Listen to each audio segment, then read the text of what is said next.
Actually, there were around 700 men, and although casualties were appalling, in excess of 40%, some 400 men answered the muster that night. A French general summed up the whole event in immortal words when he stated, "It is magnificent, but it is not war." The Earl of Cardigan rode back from the Russian lines and immediately returned to his yacht moored in Balaclava harbour for a bath and a stiff drink.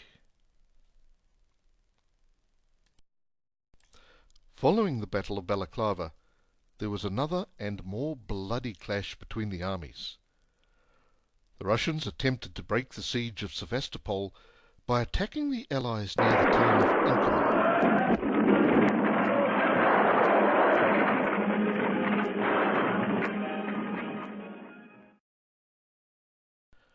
Once again, the British and French repulsed the Russian attacks.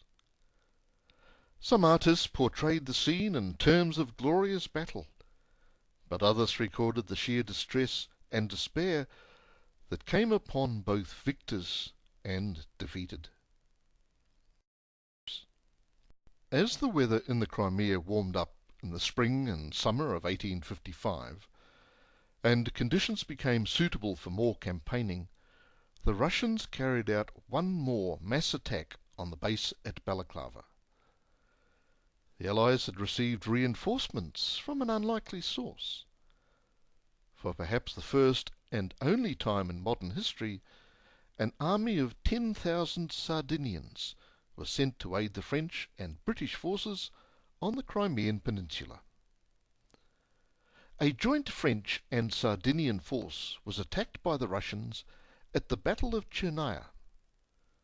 The Russians were defeated, and their defeat was a crucial factor in their subsequent decision to destroy, then evacuate, the Sevastopol naval base. The fall of Sevastopol on 9 September 1855 became inevitable once the French had captured the main defensive strongpoint of the Malakoff bastion.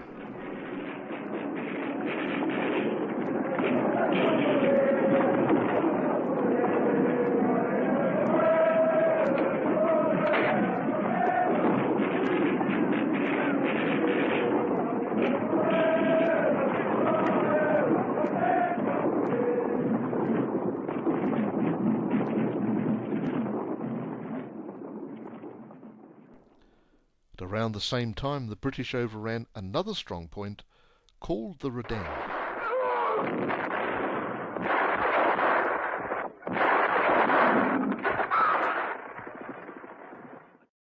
So the Allies were in possession of Sevastopol. There was not much left to destroy, although there were some things to loot and souvenir. Flags and standards were legitimate spoils of war, although there were whispered stories of junior officers and soldiers who became rich on their return from the Crimea. After occupying the naval base at such a huge cost in blood and treasure, the Allies were faced with not much else to do other than waiting around until it was time to return home. So, where does a Canadian come into all this? While on the Crimean Peninsula the Allies contested with the Russians for a naval base, where a fleet had long since departed, the Russians launched a new offensive in a different theatre. In eastern Turkey, in 1853 and 1854, the Turks had made some advances into the Caucasus states, including Georgia, but could not hold the gains. The Russian army was smaller than the Turkish army, but was well led by General Nikolai Muraviev. The Russian counterattacks gained more and more territory until they advanced into Turkey itself, with the ultimate aim of rolling up the Turkish armies and advancing first on Erzurum and eventually on Constantinople. The defence of eastern Turkey depended upon a number of strong points. One crucial strong point was the city of Kars. The city of Kars is situated on a plateau dominated by an ancient citadel. A deep gorge and river run through the town, exiting onto a broad and level plain. The citadel defences were supported by a number of bastions, or small forts. The defence of Kars was not well organised. Under urgings from British diplomatic representatives, the Sultan requested help from the Allies. Help in the form of an army was not available, but some officers were sent. Among them was a Canadian colonel named William Fenwick Williams. He had been born in Nova Scotia in Canada, the son of the Commissary General of Halifax. Williams had served in the British Army as an artillery officer, during which he spent some time advising the Ottoman army. In 1854 he was a colonel, and for the campaign he was promoted to Major General, being eventually given command of all Allied troops defending Kars, who, of course, were mainly Turkish. General Williams' second in command was an engineer named Lieutenant Colonel Sir Henry Lake.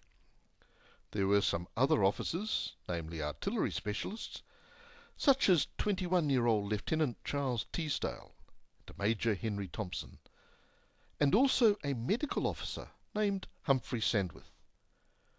Dr. Sandwith took charge of the hospitals and sanitation during the siege of the city.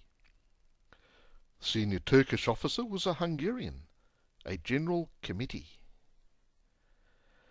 The defenders of Kars numbered around 17,000 men with 42 guns. In June 1855, the advancing Russian army numbered 36,000 men, including cavalry, and 64 guns. General Muraviev launched a headlong attack upon Kars, spearheaded by 3 regiments of Cossacks.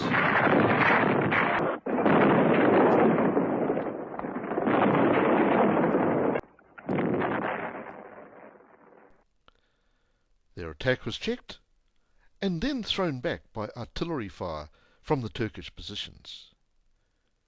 It was clear that the defenders were by then well prepared and well led, and the Russian general decided instead to take the city by siege. By July, Kars was entirely surrounded.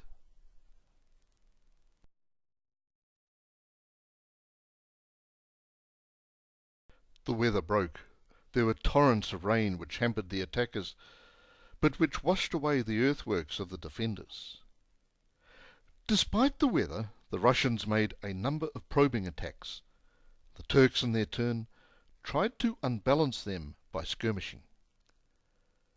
A relief army was gathered near Erzurum, and General Muraviev took part of his force to make a successful counter-attack. He then returned to Kars, and after receiving reinforcements, had more than 50,000 men under his command.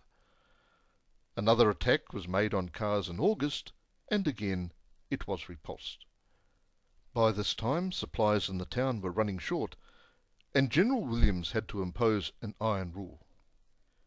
He reduced rations and ordered that spies and deserters would be shot, an order soon carried out. There were around 1,000 cavalrymen in the garrison, and as there was no more food for their horses, Williams ordered them to break out through the Russian lines, which they did. At the end of September, news came of the fall of Sevastopol. The Turkish High Command believed that the Russians would soon withdraw from Kars. General Muraviev gave this impression, but suddenly made a surprise attack on 29 September 1855.